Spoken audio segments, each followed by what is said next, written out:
salut internaute, ça me fait super plaisir d'être avec toi aujourd'hui. Et le sujet, c'est ça.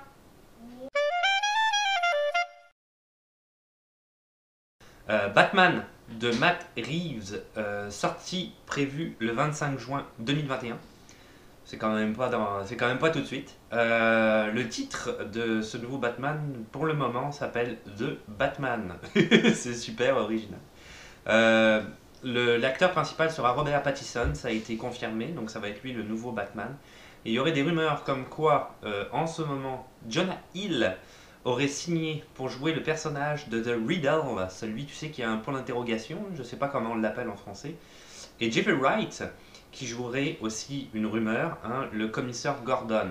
Ça, c'est des rumeurs qui sont basées sur le fait que ces deux acteurs-là ont rencontré la production et Matt Reeves pour a priori signer des contrats. Mais on n'est pas sûr s'ils ont signé des contrats. Peut-être qu'ils n'ont pas accepté. En général, quand les acteurs se déplacent, je te dirais, c'est sûr à 99% parce que c'est d'abord via des agents, ils lisent le scénario et éventuellement ils se déplacent pour finaliser la transaction. Donc a priori, ils vont quand même jouer là-dedans.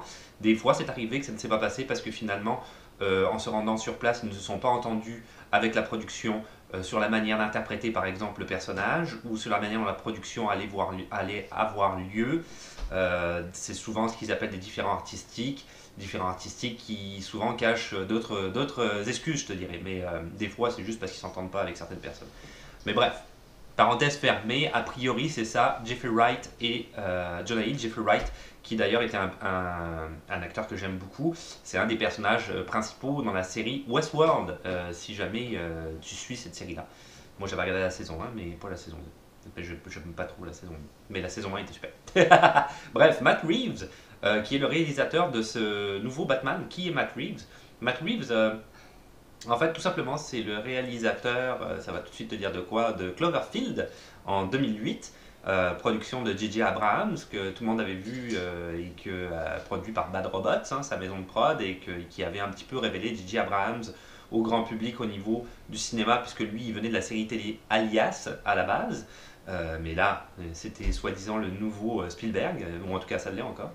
Ensuite, il avait réalisé Let Me In en 2010, qui était le remake d'un film suédois avec Chloé Grace Moretz. Cette histoire d'une enfant vampire qui finalement a un meilleur ami. Et, en tout cas, tu as toute une histoire comme ça, plus ou moins d'amour enfin d'amour, pas d'amour parce que ce sont des enfants, mais de relations amicales très intenses entre ces deux enfants sous fond de vampirisme en arrière. C'était assez intéressant. C'est un petit peu dramatique. Dawn of the Apes en 2014 et War of the Apes en 2017, qui sont respectivement les deux suites de Rise of the Apes en 2011 avec James Franco. Donc lui avait réalisé, Matt Reeves, les deux suites de Rise of the Apes que je viens de citer. Donc voilà pour la petite présentation de qui est Matt Reeves. Ce Batman-là, selon Matt Reeves, serait, donc c'est lui qui a écrit entièrement le scénario, et ce serait le début d'une nouvelle trilogie. Il n'a pas indiqué ce que serait le logline ou l'histoire, mais il a dit clairement que ça serait une histoire plus basée sur le côté détective de Batman, dans un genre de film relativement noir, on va dire, thriller noir, avec évidemment un Batman plus jeune, puisqu'il a donc embauché Robert Pattinson pour le rôle. Il faut savoir qu'avant, Ben Affleck avait débuté un projet Batman. Lui était à la production, à la réalisation, à la scénarisation et jouait le rôle principal. Hein. Après les Justice League et compagnie, donc il était parti là-dessus. Finalement, je pense qu'il y a eu une embrouille avec la production, très honnêtement, c'est clairement mon soupçon, parce qu'il a débarqué du projet, hein, il a décidé de ne plus être dedans. Et non seulement il a débarqué, mais en plus il a décidé, et tu l'as sûrement, si tu suis le cinéma, tu le sais, par un tweet, de dire je ne ferai plus le rôle de Batman. Donc il n'était plus non plus l'acteur principal. Et il a été remplacé à la réalisation, il ne produit plus le projet, et finalement son scénario a été complètement oublié. Donc c'est un scénario écrit par Matt Reeves, je le répète, je l'avais déjà dit. En ce moment, qu'est-ce qui se passe? Il y a aussi, je vais terminer là-dessus pour Batman, il y a en ce moment un casting qui est en cours, où on recherche d'actrices, je te dirais, très connues, pour jouer le rôle de Catwoman. Matt Reeves a indiqué que Catwoman serait d'origine afro-américaine. Du coup, il y avait plusieurs madames qui ont frappé à la porte pour essayer d'obtenir le rôle, soit Lupita Nyong'o, Tessa Thompson, Vanessa Hudgens et Vanessa Kirby. Vanessa Kirby est directement out parce qu'elle ne répond pas aux critères, elle n'est pas d'origine afro-américaine. Les autres, bon, Vanessa Hudgens est plus d'origine latino, mais ça fonctionne a priori pour Matt Reeves. Il n'a pas encore donné sa réponse quant à savoir à l'heure d'aujourd'hui. Moi, je monte les vidéos, c'est toujours une semaine d'écart, donc je ne sais pas dans une semaine ce qu'il lancera, mais à l'heure d'aujourd'hui, il n'a toujours pas donné sa réponse. Donc on ne sait pas qui sera Catwoman. Et je terminerai là-dessus à propos du nouveau Batman de Matt Reeves. Matrix 4 de Lana Wachowski. Alors, il n'y a pas longtemps, j'avais fait des commentaires sur certaines vidéos qui annonçaient, il y a quelques mois de ça, hein, mais quand je dis il n'y a pas longtemps, il y a quand même plusieurs mois, qui a annoncé la sortie de Matrix 4. Et à l'époque, ce n'était que des rumeurs, c'était infondé. Et Warner Bros. Cherchait activement, vraiment activement, pour faire Matrix 4 et ne trouvait pas de possibilité pour le faire. Il y avait plusieurs gens très connus dans le milieu qui avaient essayé de faire des scénarios qui ne tenaient pas la route. Les sœurs Wachowski avaient décidé de ne pas s'impliquer dans le projet. Donc c'était un projet qui cherchait preneur mais qui ne fonctionnait pas. Donc j'avais laissé des commentaires en ce sens en disant que les rumeurs étaient effectivement infondées. Et j'avais fait une vidéo aussi il n'y a pas longtemps en disant que Matrix 4 pour le moment n'existait pas. Eh bien, il y a un revirement de situation car Lana Wachowski finalement a contacté la Warner en disant qu'elle était prête à travailler sur Matrix 4 sans sa sœur. Donc ça va être juste elle. Le scénario ne va pas être écrit uniquement que par elle, il va être écrit aussi par Alexander Hanon et David Mitchell. Alors David Mitchell, si tu ne le connais pas, c'est lui qui avait écrit à la base la nouvelle de Claude Atlas, qui s'appelait Claude Atlas et qui a fait le film par après, qui a été adapté par les sœurs Wachowski pour devenir Claude Atlas, sorti en 2012 avec Tom Hanks, Halle Berry, etc., etc. Un grand nombre d'acteurs. C'est un film que j'avais moyennement aimé. Je trouvais qu'il y avait des longueurs, mais c'était quand même original. Et les deux aussi, ces deux scénaristes-là, ont aussi travaillé sur la série télévisée Sense8 des sœurs Wachowski. Donc c'est des gens, ces deux scénaristes, qui gravitent quand même autour du monde des sœurs Wachowski. Ils ne sont pas non plus inconnus des sœurs Wachowski. C'est pour ça sûrement que Lana Wachowski les a choisis. Au niveau des acteurs, on va retrouver dans Matrix 4, qui va donc voir le jour, c'est officiel, Keanu Reeves, qui reprend son rôle de Neo, à savoir que il avait 35 ans quand il avait joué le rôle de Neo dans le premier Matrix et que là il est plus dans 55 ou 56 je pense. Donc on voit qu'il y a quand même une différence d'âge. Ça va être intéressant de voir au niveau du scénario qu'est-ce qu'il en est, surtout que dans le Matrix Revolution, le dernier, il est en théorie mort. Hein. Donc où est-ce qu'on s'en va, je ne sais pas. Carrie Ann Moss, elle va reprendre son rôle de Trinity, elle aussi c'est pareil, hein, elle avait la trentaine, elle est rendue dans la cinquantaine. Et on va avoir aussi, qui a été confirmé ces derniers jours, Yahya Abdul-Mateen II, qui d'ailleurs va avoir un rôle très important dans The Matrix 4, pas un rôle de second plan. Alors, qui est ce monsieur-là? Si tu t'en souviens pas, c'était un des acteurs principaux du film Us de Jordan Peele, que si tu n'as pas vu, je t'invite à aller le voir, c'est quand même bien fait. Il y a des petits défauts, il y a des petites choses que je trouvais plus ou moins cohérentes, mais globalement, c'est quand même un bon film, honnêtement. Moi, j'ai quand même apprécié, j'ai trouvé ça pas mal. C'était pour moi la suite logique dans la thématique de Jordan Peele de Get Out, que j'avais beaucoup aimé aussi. C'est des films dérangeants et c'est des films qui sont très bien montés, donc je t'invite à aller le voir. Bref, parenthèse fermée. Il jouait aussi le rôle de Manta dans Aquaman, film horrible que j'ai détesté à tous les niveaux. Mais bref, il jouait quand même un rôle important dans ce film-là qui a rapporté plusieurs milliards de dollars au box-office. Donc il n'est pas passé inaperçu. Et il va jouer aussi un rôle assez important dans le nouveau, c'est un scoop que je t'offre a priori, dans le nouveau Candyman. Et oui, il va y avoir une suite à Candyman de 1992 qui va sortir d'ailleurs le 12 juin 2020, hein, c'est précis mais ça a été officiel, avec Tony Todd qui reprend son rôle de Candyman dans ce film-là et qui sera écrit notamment, mais pas que, par Jordan Peele. Donc c'est ça. La sortie de Matrix 4, j'en ai peut-être pas parlé, mais est prévue pour 2022. C'est pas pour tout de suite, mais le tournage pour courant 2020. Le scénario est en train d'être peaufiné, il est fini d'être écrit et il est en train d'être peaufiné pour voir un petit peu comment on l'arrange avec la prod, etc. C'est toujours le même système dans la production hollywoodienne. C'est comme ça que ça fonctionne. Et Lana Wachowski produit le film, donc elle a beaucoup de poids aussi dans la direction artistique, ce qui fait que souvent, quand c'est le cas, quand ils se mettent dans la production, ça donne des scénarios qui sont peut-être un petit peu moins clichés. Donc voilà, Matrix 4. Robocop Returns, sortie prévue courant 2020. Alors, à la base, donc c'est censé être la suite du nouveau Robocop hein, que tu as vu et qui était sorti en 2014. Alors à la base, je vais revenir là-dessus. À la base, le réalisateur devait être Neil Blomkamp. Je ne sais pas si tu connais ce réalisateur-là, c'est un réalisateur sud-africain. Il avait été révélé au grand public parce qu'il avait fait des courts-métrages à la base quand même qui étaient assez audacieux, je dirais de science-fiction, avec très peu de moyens mais qui avaient un très beau rendu. Et il avait été connu du grand public avec son long-métrage District 9 qu'il avait fait en 2009. Un long métrage qui d'ailleurs avait été fait un peu pas mal avec ses moyens à lui. Il y avait une maison de production en arrière, mais c'était beaucoup son argent. Et les gens avaient aimé ça parce que ça mettait un petit peu en avant dans un milieu de science-fiction, hein, puisque finalement c'était les aliens qui envahissaient l'Afrique du Sud, les ghettos sud-africains d'une manière plutôt positive. Mais si tu cherches un petit peu en arrière, je fais une petite parenthèse sur District 9, mais quand même, ce monsieur-là et la maison de production qui était en arrière, petite maison de production qui était en arrière, n'a pas hésité à évincer des gens de leur propre propriété pour tourner le film. Donc on voit que c'est pas nécessairement une bonne personne. J'ai très peu apprécié ça. Il y a eu beaucoup de témoignages de ces gens-là qui ne savaient plus où vivre, alors que c'est quand même le ghetto. Hein. On s'entend que c'est pas non plus un appartement de luxe où ils vivent et on les évince de chez eux pour tourner un film. Pas terrible comme manière de faire. Il aurait pu inclure ces gens-là tout simplement dans son tournage d'après moi. Mais bon, bref, parenthèse. Elysium en 2013 avec Matt Damon et Chappie en 2015 avec Dev Patel. Chappie aussi qui se passe en Afrique du Sud, qui était aussi un très bon film. Que j'ai vraiment apprécié. Alors, il est sorti du projet. Donc ça aussi, c'est un petit peu la même chose. Nate Blomkamp, à l'heure actuelle, n'a plus beaucoup de projets. Il devait faire Robocop Return. Finalement, il devait faire aussi Alien 5 avec Sigourney Weaver.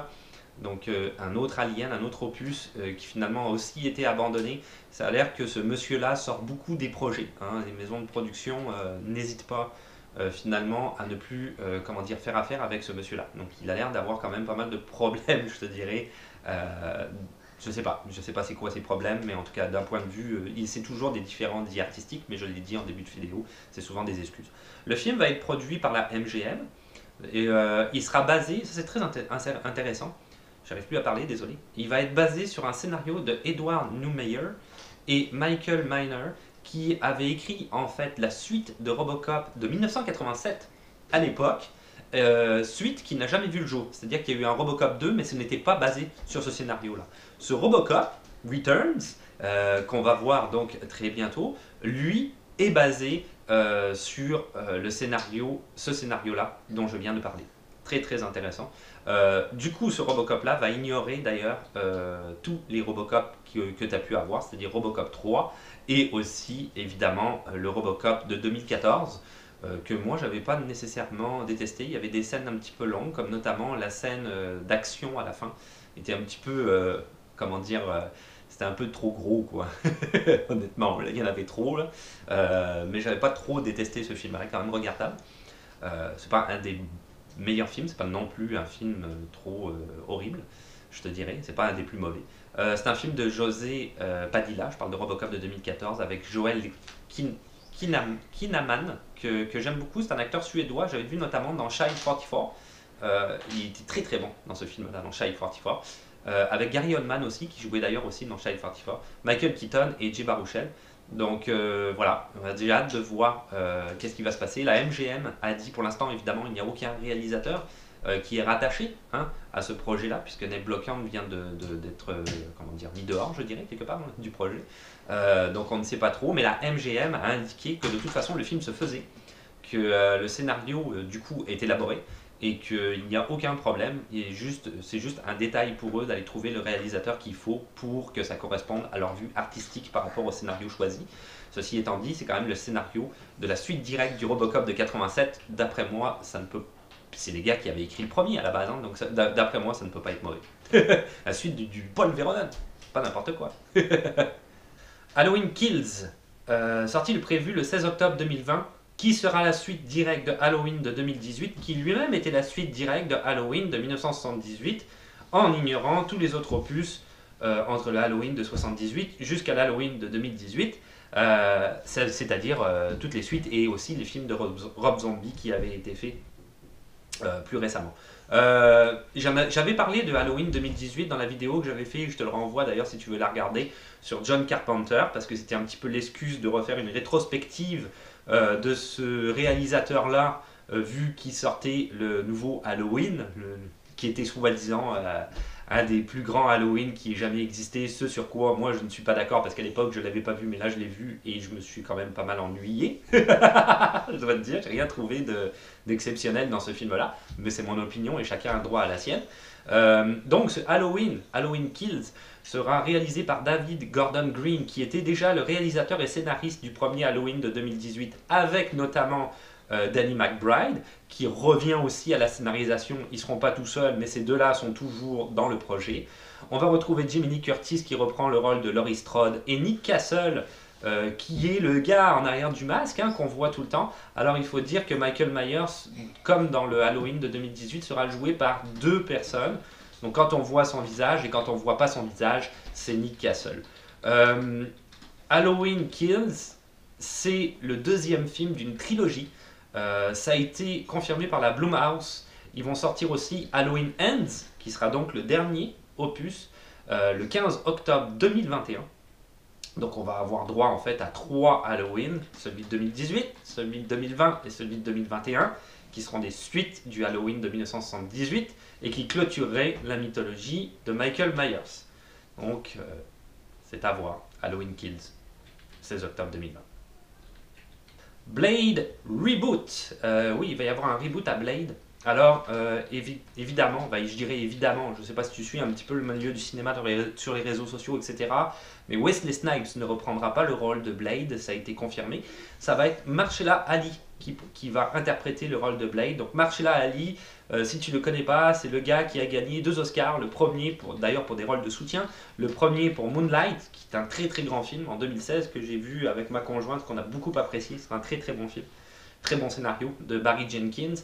Et The Green Book, en 2018, que j'ai moins aimé personnellement, de Peter Farrelly. J'ai trouvé un film quand même très ordinaire, si tu veux mon opinion personnelle, ou si tu la veux pas, je te l'ai donné quand même. C'est une blague. Bref, c'est ça, il avait gagné quand même un Oscar respectivement pour acteur de soutien dans ces deux films-là. Ça va être lui qui va reprendre le rôle de Blade dans ce reboot-là, c'est confirmé. Kevin Feige, que tu connais sûrement si tu suis un petit peu le milieu du cinéma, qui est le gros boss de Marvel Studios, a confirmé que Blade allait être introduit dans la phase 5 du MCU, Marvel Cinematic Universe, et il y a une rumeur qui dirait que Wesley Snipes incarnerait le rôle de Dracula dans ce film-là, mais ce n'est qu'une rumeur, donc ça va être à confirmer, on verra ça plus tard.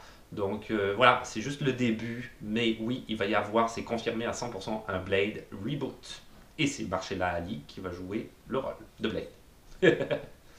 Tenet de Christopher Nolan, sorti prévu le 17 juillet 2020, qui va être son nouveau film original après Inception en 2010 et évidemment Interstellar en 2014.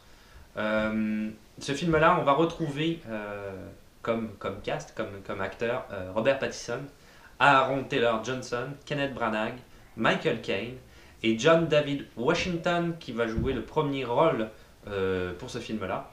Qui, si tu ne connais pas cet acteur-là, c'est d'abord un gars qui a été révélé grâce au film Black Klansman de Spike Lee, plus récemment, avec Adam Driver, que j'ai vu et que j'ai trouvé très bien, qui est adapté d'ailleurs d'un fait réel, et qui est aussi le fils de Denzel Washington. Donc c'est sûr que cet acteur-là avait fait d'autres films avant Black Klansman, mais c'est ce film-là il avait fait d'autres films d'ailleurs qui étaient des films un petit peu, comment je te dirais, pas d'art et essai, mais avec des rôles quand même très oscarisables, on va dire entre guillemets, qui prenaient le chemin pour les Oscars. Ce type de rôle-là, si tu vois ce que je veux dire, et qui ne fonctionnait pas vraiment jusqu'à Black Klansman, qui lui a très bien marché pour sa carrière. On ne connaît pas le logline, c'est tenu complètement secret. Néanmoins, Christopher Nolan a dit que l'histoire de ce film-là serait un film d'action qui mêlerait à la fois espionnage international, voyage dans le temps et évolution. Donc on voit que c'est un gros mix de pas mal de choses. Ça reprend un petit peu ces idées d'Inception et Interstellar, hein, qui sont toujours des idées fabuleuses. Moi, Interstellar, j'avais un petit peu moins aimé, mais c'est quand même un très grand film. Ce film est parfait. Il n'y a pas d'imperfection, c'est un goût entièrement personnel, mais si je regarde d'un point de vue technique, c'est un très très bon film. Et puis Inception, j'avais beaucoup apprécié. Pourquoi tu me regardes comme ça? Parce qu'Interstellar est bien meilleur qu'Inception. Ah, ok, ben c'est ça dépend des goûts. Inception, j'avais préféré, mais la seule erreur que moi et ma conjointe, d'ailleurs, on était d'accord là-dessus, c'était la petite scène d'action dans la montagne à la fin qu'on trouvait un petit peu longue et peut-être un petit peu inutile par rapport à la mythologie du film. On voit que ça a été peut-être ajouté par la production en disant on voit un petit peu plus de, comment dire, d'action dans le film et de pampan. La musique de ce film-là, Tenet, devait être fait comme d'habitude par Hans Zimmer, très très grand compositeur que j'aime beaucoup. Il ne fait pas non plus que des bonnes musiques. Il y a certaines musiques que j'aime moins, mais bon, c'est lui qui a fait Batman Begins, etc. Je ne reviendrai pas sur sa carrière. Finalement, il ne pouvait pas parce qu'il est en train de travailler sur Dune de Denis Villeneuve. Je vais revenir sur ce film-là d'ailleurs tout de suite après. Du coup, il a proposé un de ses amis pour participer, donc pour créer la musique de ce film-là, l'ambiance musicale, Ludwig Göransson, qui a notamment travaillé sur énormément de films. Il a travaillé notamment sur Creed en 2015, que j'ai adoré ce film-là. Je l'ai vraiment adoré. C'est un très grand film, contrairement aux deux, que je trouve horrible. Sylvester Stallone s'est mis au scénario du 2. Le premier, c'était un film de Ryan Coogler, le premier Creed, sur un scénario de Ryan Coogler. J'ai trouvé que c'était tellement original et tellement bien fait, tout en étant dans la mythologie de Rocky, ce qui est très très compliqué. Venom, il a participé à la musique de Venom que j'ai beaucoup aimé aussi en 2018 et Black Panther aussi en 2018. Donc c'est pas non plus n'importe qui. Qu'on va voir ce que ça donne. Le film a été tourné et tourné en ce moment, parce qu'il est presque terminé, dans 7 pays différents. Donc c'est quand même pas rien. En Estonie, en Italie, en Norvège, en Angleterre, en Inde, au Danemark et aux USA. Et dernier fait important que Christopher Nolan a souligné, le titre du film est un palindrome, Tenet. C'est-à-dire qu'on peut le lire dans les deux sens, ça donne la même chose, et ça serait important dans la mythologie de ce film-là. Donc à suivre. Dune, du coup, j'en ai parlé juste à l'instant, mais Dune de Denis Villeneuve, qui va sortir le 18 décembre 2020. C'est pas non plus pour tout de suite, mais il y a déjà le tournage et tout ça, tout a super commencé. Denis Villeneuve, quand même, peut-être pour faire une parenthèse sur ce réalisateur-là, j'aimerais peut-être faire ça à un moment donné, une rétrospective de Denis Villeneuve. C'est un grand réalisateur, d'abord il est québécois, premièrement, et même s'il tourne aux États-Unis. Et j'ai aimé énormément de ses films. Donc Denis Villeneuve, je commencerai avec le premier Incendie qu'on a vu plus récemment. On ne les a pas vus, nous, avec ma conjointe, dans l'ordre chronologique. Et il fait Polytechnique en noir et blanc, que j'avais quand même aimé, qui était basé sur un drame, le drame de la Polytechnique, ici à Montréal, dans les années 80, où il y avait un tireur fou qui avait décidé de rentrer dans la Polytechnique et d'assassiner toutes les femmes qui croisaient son chemin. C'était vraiment horrible et odieux. Donc il en a fait un film, Denis Villeneuve, qui était un très bon film, qui était un film choc, mais qui était un très bon film. Incendie, qu'on a vu plus récemment. Incendie, que si t'as pas vu, je te conseille d'aller voir. C'est un film québécois, mais c'est quand même c'est génial. Ça se passe dans les pays du Maghreb majoritairement, dans un pays qui d'ailleurs n'existe pas, qui a été inventé pour l'histoire. C'est génial comme film, c'est dur, mais c'est génial, c'est vraiment génial. Je comprends pourquoi ça l'a révélé. C'est basé sur une pièce de théâtre qui avait été, donc c'est pas non plus Denis Villeneuve. Comment dire, participe très rarement au scénario. Quand il participe au scénario, parce que le scénario a déjà été écrit par une tierce personne, et là c'était basé sur une pièce de théâtre de quelqu'un qui avait déjà eu plusieurs prix grâce à cette pièce de théâtre-là. Donc c'est sûr qu'il s'en allait sur quelque chose, sur une valeur sûre par rapport au film. Mais moi j'ai vu juste le film et j'ai trouvé ça vraiment magistral. Sicario, c'est lui. The Arrival, c'est lui que j'ai adoré. Sicario, The Arrival, ces deux films-là, je les ai vraiment adorés. Prisoners, dans l'ordre non chronologique, avec Hugh Jackman notamment, que j'avais aussi adoré, très grand film. Plus récemment, Blade Runner 2049, que j'ai détesté. Je n'ai pas aimé tous les films de Denis Villeneuve, celui-là en fait partie. Mais j'ai aimé quasiment tous les films, mais pas Blade Runner. Blade Runner, j'ai pas aimé ça, c'était trop lourd. Je trouvais que c'était mal fait, c'était trop. On veut refaire un Blade Runner avec les moyens modernes, mais en manque un petit peu d'idées originales et de scénario. C'était pour moi un petit peu inutile ce film-là, honnêtement. Et Cléopatra, et oui, il va faire aussi Cléopatra juste après Dune. Mais Dune, on n'est pas fini, on n'est pas sorti de Dune, car Denis Villeneuve a déjà affirmé que le film sera divisé en deux films, afin de respecter l'intégrité de la nouvelle. Il ne voulait pas faire trop coupé au montage, puisque la nouvelle est quand même assez intense. Il veut garder le maximum d'éléments qu'on a dans la nouvelle, donc il va faire 2 films quand même assez longs.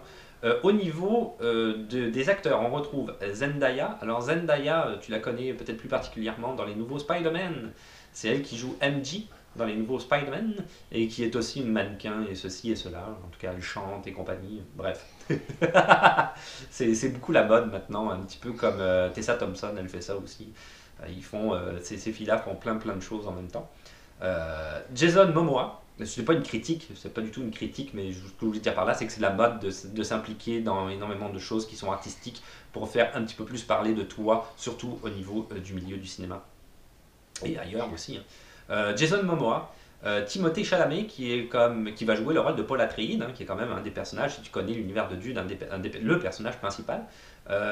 Timothée Chalamet, avec ma conjointe, on a vu récemment Beautiful Boy avec lui. C'est vrai qu'il joue très bien, c'est un jeune acteur qui monte, c'est un petit peu le nouveau Johnny Depp, je te dirais, actuel, moderne, qu'on avait dans les années début 90.